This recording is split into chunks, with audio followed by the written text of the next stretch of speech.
It began without warning. On a quiet Thursday morning, the skies over Earth turned a shimmering violet.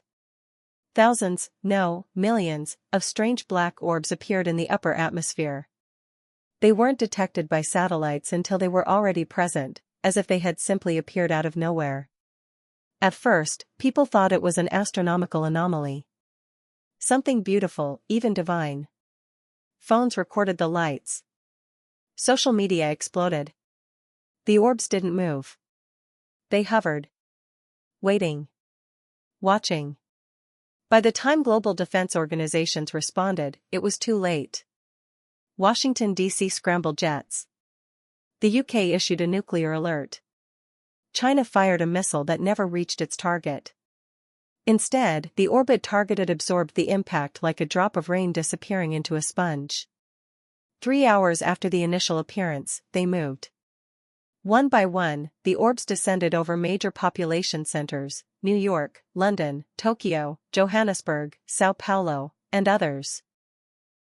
Each orb, approximately the size of a stadium, hovered silently over the cities, casting a dark shadow that chilled the air below. Then came the message, beamed directly into every device, every television, every neural implant. It wasn't a voice, not in the traditional sense. It was an idea. A presence. Translated into thousands of languages. We are the Iden. You have been selected. Selected for what? No one could answer that. The first attacks began at dusk. Beams of pure white energy lashed out from the orbs, vaporizing entire buildings. Defense systems were useless. Guns, missiles, even EMPs had no effect. The Iden moved with precision. They targeted military bases, power plants, and water reservoirs. They didn't speak again. In Tokyo, millions fled south as the Shinjuku district vanished in a single flash. In Berlin, helicopters hovered, hopelessly observing as one of the orbs cracked open to reveal something grotesque. An organism made of shifting geometry and pulsing veins, more like a living machine than anything organic. They didn't just kill. They harvested. Bodies were lifted into the air by invisible forces. Screaming, writhing humans suspended in light, stripped of clothing, then vanishing in a shimmer of particles. It was worse than annihilation, it was study. Or consumption. In the chaos, leaders fell. Governments collapsed. But humans are stubborn creatures. By the second week, a coordinated resistance emerged. Small, but growing. Led by rogue military officials, scientists, and hackers, the human resistance operated underground, literally, using abandoned subway systems, bunkers, and caverns as hideouts. Their goal: survive, study, and retaliate. Dr. Aisha Chowdhury, a Pakistani physicist, made a breakthrough while analyzing a fragment of an Iden orb that had been dislodged during an energy storm. She discovered that their technology responded to electromagnetic signatures similar to brainwaves.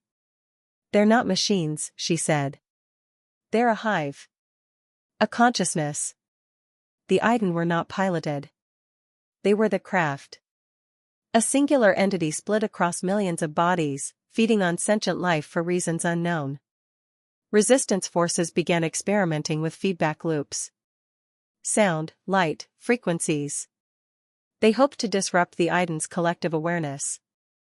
Some minor successes were recorded. One orb fell over the ruins of Lagos, its body convulsing, shrieking in frequencies beyond human hearing.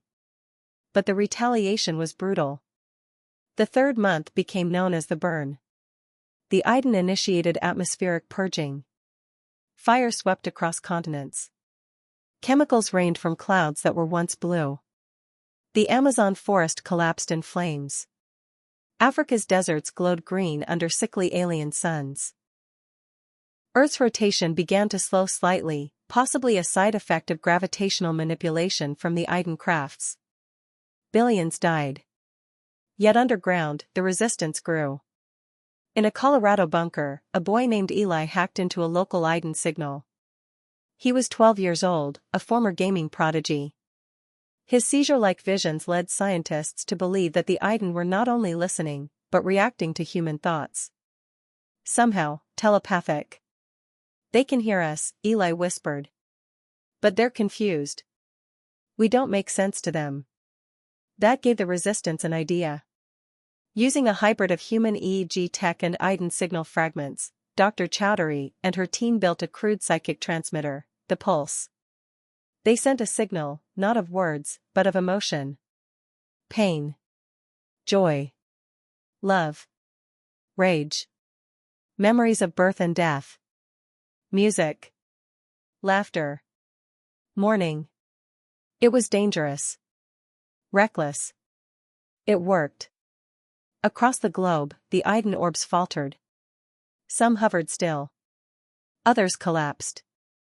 The largest, above Moscow, began to weep. Black ichor dripping into the streets below, killing everything it touched. The Iden weren't emotionless. They were overwhelmed by it. The pulse became the resistance's primary weapon. But the cost was high. Every operator of the pulse died within days. Brain rupture, emotional exhaustion, cellular decay.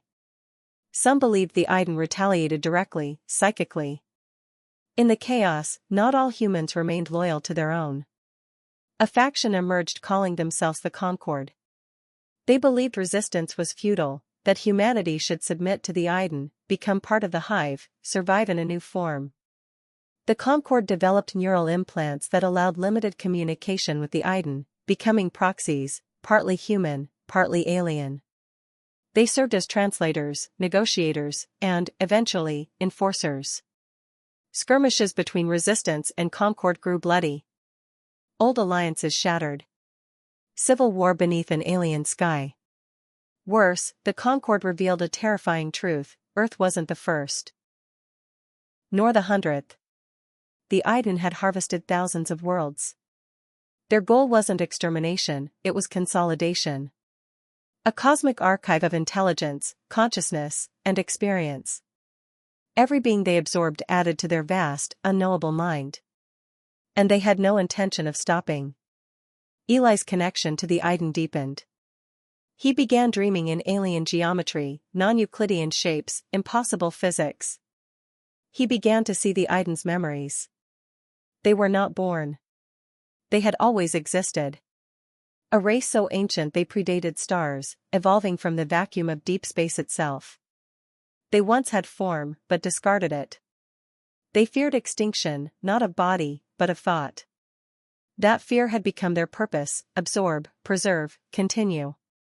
Through Eli, Earth sent a final message: let us live. Let us remember. Let us be ourselves. For the first time, the Iden hesitated. And then, they withdrew. One by one, the orbs rose. Beyond the clouds. Beyond the ionosphere. Into deep space. No explanation. No warning. Just absence. Earth was left broken, burning, and grieving. But alive. The skies cleared. Survivors crawled from bunkers. Ash rained down for weeks. Oceans were darker. Species extinct. Civilization shattered. Yet, life remained. Rebuilding began. The resistance formed the Council of the Remnant, uniting fragmented humanity under a new creed: never forget. Never invite. Never submit. Eli was never seen again. Some believe he was taken. Others that he became part of the Iden. Or that he was Iden all along, in human form, sent to test Earth. No one knows.